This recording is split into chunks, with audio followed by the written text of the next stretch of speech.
Stainless steel used to be the main material for bright work and trim parts on cars. It's easily maintained, never rusts, and is repairable. These rocker moldings from a 67 GTO look their age, and they've got several dents and scrapes in them.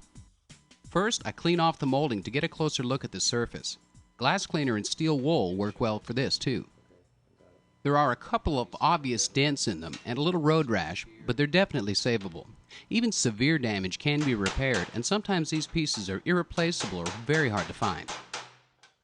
Using a hard-faced hammer and a special anvil, I straighten out the obvious damage on the mounting flange.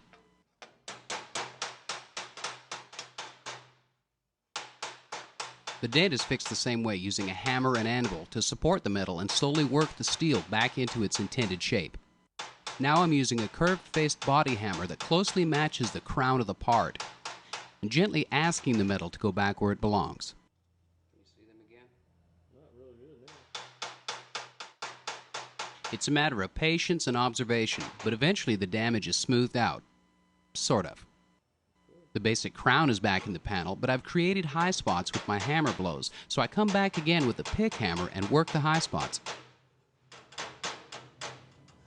It's a process of working both sides until you've smoothed out the metal, and it takes some doing, but it's definitely worth the time spent to have all original bright work on this car.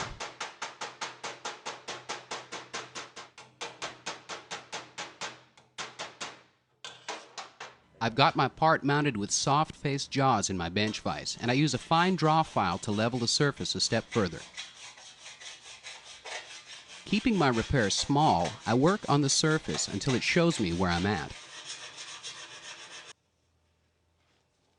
I can still see some low spots, so I go back to my anvil and fine-tune the repair even more.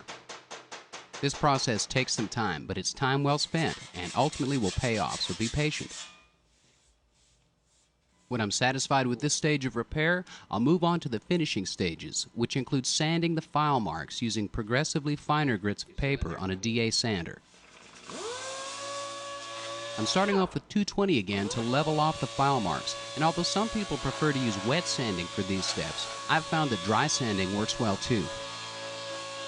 After I can't see scratches anymore, I graduate to 320 grit paper and go over my work again.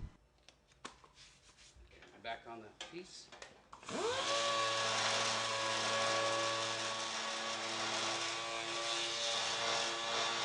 Next, I step up to 500 grit and go over my 320 scratches, smoothing things out further. Yeah, I've been kind of going back and forth.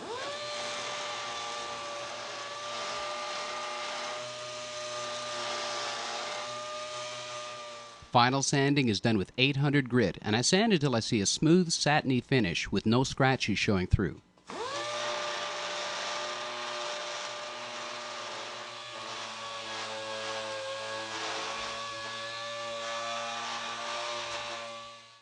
Just like buffing paint, you don't want to cross-contaminate your buffer or pads. And we've been buffing aluminum, which takes a different set of compounds. I use a spur and carefully dress the face of both buffing wheels to clean them. I start off with a spiral ventilated compound, but for stubborn or deeper scratches, you can use an emery compound first.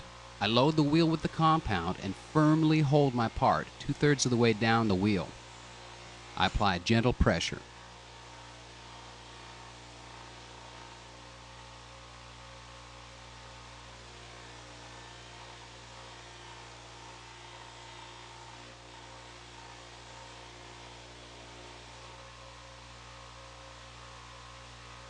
I slowly work the surface, adding compound as needed, and checking my progress often.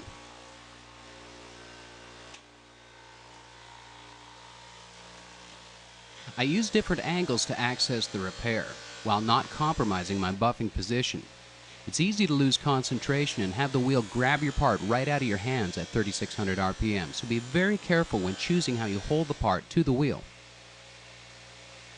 When I can no longer see sanding marks, I move on to the polishing step.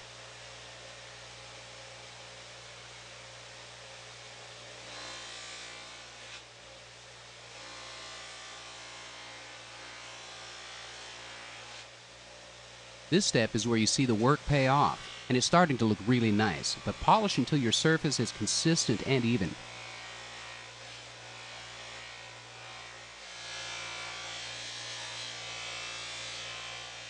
With all the scratches polished out, a final hand buff with metal polish is done to enhance the gloss but also to protect the surface. Everything looks really good. I've revived the molding and effectively repaired the dents in the surface.